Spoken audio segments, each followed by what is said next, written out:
বেগম খালেদা জিয়ার মৃত্যুতে দলটি ৭ দিনব্যাপী শোক পালনের কর্মসূচি ঘোষণা করেছে। কেন্দ্রীয় কার্যালয় সহ দেশের সকল দলীয় কার্যালয়ে ৭ দিনব্যাপী কালো পতাকা উত্তোলন করা হবে।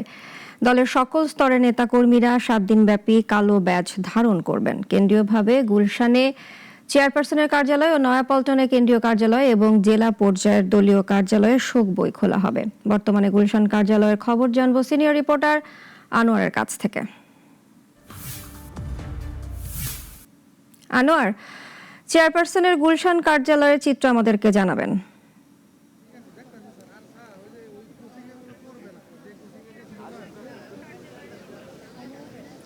পূজা, আপনাকে ধন্যবাদ। যেমনটি বলছিলেন যে শোকস্তব্ধ পুরো চেয়ারপারসন রাজনৈতিক কার্যালয়।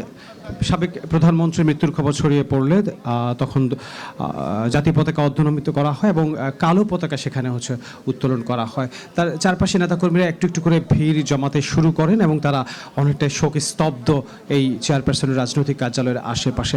একটি তথ্য জানিয়ে রাখি, বিএনপির ভারপ্রাপ্ত চেয়ারম্যান তারেক রহমানের নেতৃত্বে এই মুহূর্তে স্থায়ী কমিটির বৈঠক চলছে চেয়ারপারসনের কার্যালয়। সেখানে উপদেষ্টা পরিষদের বৈঠক শেষ করে মির্জা ফখরুল ইসলাম আলমগীর যোগ দিয়েছেন সেই বৈঠক শেষে গণমাধ্যমে হয়তোবা আমরা জানতে পারবো আসলে কি কি সিদ্ধান্ত গৃহীত হয়েছে এখান থেকে।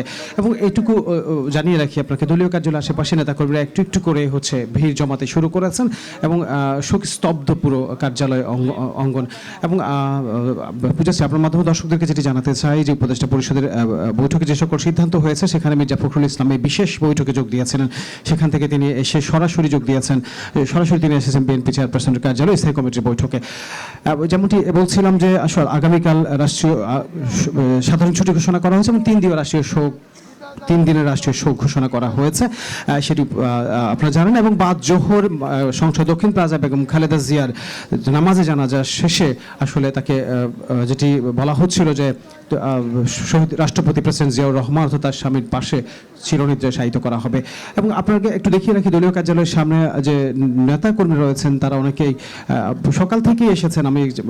তারা অনেকটাই শোকস্তব্ধ, তারা দোয়া করছিলেন বেগম খালেদা জিয়ার জন্য এবং অনেকেই কান্নাকাটি, শোকের এক ধরনের মাতাম আমরা সকাল থেকে এখানে লক্ষ্য করেছি। সাবেক প্রধানমন্ত্রী দীর্ঘ 40 দিন হাসপাতালে চিকিৎসাধীন থাকা অবস্থায় আজকে সকাল 6টায় তিনি আসলে শেষ নিঃশ্বাস ত্যাগ করেন এটি জানেন। এবং স্থায়ী কমিটির বৈঠকে বিএনপির ভারপ্রাপ্ত চেয়ারম্যান তারেক রহমান যোগ দিয়েছেন, যেটি বারবার বলছিলাম যে আসলে সেখানে আরও কি কি সিদ্ধান্ত হবে বা সেটি হয়তো আমরা বৈঠক শেষে কিছুক্ষণ বাদে জানতে পারবো। এবং যেটি যারা নেতাকর্মী যারা আসছিলেন সকাল থেকে তারাও অনেকে শোকস্তব্ধ এবং এখানে এসে কথা বলেছেন। তার চিকিৎসার তত্ত্বাবধানে থাকা ডাক্তার এই জাহিদ হোসেন তিনিও যেমনটি বলছেন আসলে বেগম খালেদা জিয়ার অর্থাৎ মৃত্যুর শেষ মুহূর্তের যে দৃশ্য সেটি আসলে বর্ণনা করছেন। এবং যেটি জানতে পেরেছিলাম আমরা যে 11টার সময় তার একবারে ক্রান্তিকাল শেষ অর্থাৎ যে নিঃশ্বাস প্রশ্বাস সেটি অনেকে বন্ধ হয়ে আসছিলেন এবং রাত 11টার দিকে। এবং চিকিৎসকরা যে সকল অ্যান্টিবায়োটিক ছিল সেটিকে আসলে আর কাজ করছে এবং সর্বশেষ তারেক রহমান আসলে এবারকেয়ার হাসপাতালে যান এবং সেখানেই তার উপস্থিতিতে আসলে শেষ নিঃশ্বাস ত্যাগ করেন বেগম খালেদা জিয়া। এবং আপনারা জানেন যে আসলে দলীয় চেয়ারপারসন যে কার্যালয় সেখানে স্থায়ী কমিটির বৈঠক এখনও চলছে। এই বৈঠকে আসলে যে সকল সিদ্ধান্ত হবে সেটি হয়তো গণমাধ্যমে শেষ হয়তো আমরা আপনাদেরকে জানাতে পারবো। পূজাশ্রী, এই ছিল আমার কাছে রাজনৈতিক কার্যালয় থেকে সর্বশেষ। অসংখ্য ধন্যবাদ।